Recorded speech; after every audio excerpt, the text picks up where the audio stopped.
Common eligibility test CET कल व परसों होने जा रहा है, लेकिन सरकार की कुव्यवस्था, कुप्रबंधन के कारण मुझे लग नहीं रहा कि इसमें सभी अभ्यर्थी बैठ पाएंगे, पेपर दे पाएंगे।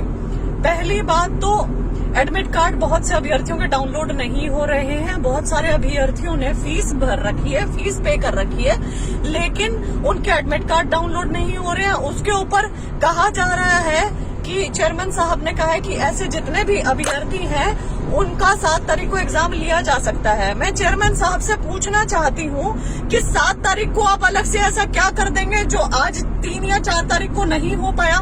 कल भी तो आपके दफ्तर के बाहर इतने सारे एचएसएससी के जो दफ्तर के बाहर अभ्यर्थी खड़े थे, कल भी उनकी सुनवाई हो सकती थी, लेकिन किसी अधिकारी या कर्मचारी ने उनकी नहीं सुनी। फीस पेड है, सब कुछ पेड है। आपके सॉफ्टवेयर की कमी की वजह से, आपकी साइड से टेक्निकल एरर्स की वजह से ये अभ्यर्थी पेपर ना दे पाए, कितनी बड़ी बात है। दूसरी चीज, अखबार में लिखा आता है कि जो भी अभ्यर्थी टेक्निकल एरर की वजह से एग्जाम नहीं दे पाएंगे वो सेंटर पर जाकर प्रोविजनल एडमिट कार्ड लेकर बैठ सकते हैं। तो ये कितनी बेवकूफाना बात है, लैक ऑफ कॉमन सेंस, कि जब उनका एडमिट कार्ड ही डाउनलोड हो जाता तो प्रोविजनल एडमिट कार्ड की जरूरत क्या होती।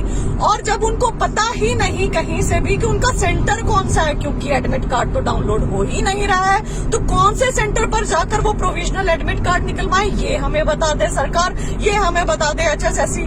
तीसरी चीज, जो परिवहन व्यवस्था है, ट्रांसपोर्ट फैसिलिटी, कहा जा रहा था कि बुक डिपो जाओ, ये बस डिपो जाओ और अपनी बस वो करवाओ, बुकिंग करवाओ, अपनी सीट की बुकिंग करवाओ। तो हिसार में आज इतना बुरा माहौल था, वहां पर जो बस की बुकिंग करवाने के लिए अभ्यर्थी गए थे, वहां कुप्रबंधन, कुव्यवस्था हो गई और वहां इतने सारे अभ्यर्थी पहुंच गए, कोई बस की बुकिंग नहीं हो पाई, लाठी चार्ज हुआ, वहां पर पुलिस बुलानी पड़ी और 2 जो कैंडिडेट्स हैं उनको चोटें आई हैं, ऐसा बताया गया है।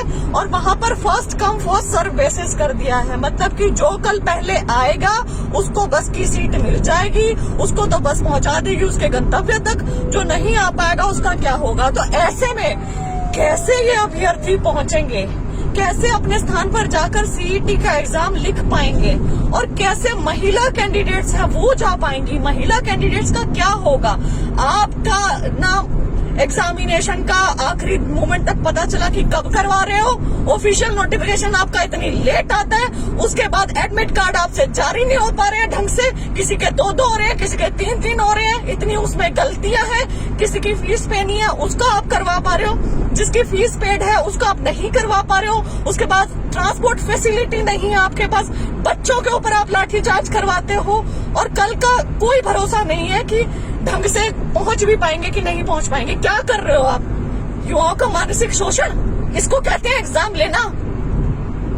यही इलेक्शन हो, रैली हो, सारी व्यवस्थाएं हो जाएगी, प्राइवेट तक बसें चल जाएंगी, सब कुछ आप कर लोगे, लेकिन यही अब बच्चों को पेपर देना, गरीब बेरोजगार बच्चों को, उनकी तो कोई जिंदगी की वैल्यू ही नहीं है, उनके टाइम की वैल्यू नहीं है, उनकी किसी चीज की कीमत ही नहीं है, आपको पता नहीं है, कुछ भी अपनी तरफ से थ्योरीज बना रहे हैं कि 7 तारीख को ले लेंगे। वेयर इज ऑफिशियल कम्युनिकेशन कि जो भी अभ्यर्थियों के साथ आपने टेक्निकल एरर किया है उनका आप एग्जामिनेशन 7 तारीख को लेंगे। ऑफिशियल कम्युनिकेशन नहीं है, बस किसी न्यूज चैनल के माध्यम से एक बार वर्बली बोल दिया और हो गया। सीरियसली ये तरीके नहीं होते हैं। हरियाणा सरकार जो आप कर रहे हैं, एक तो एग्जाम इतने सारे कैंसिल करके ये सीईटी लिया जा रहा है, और लिया कैसे जा रहा है, बेहद शर्मनाक।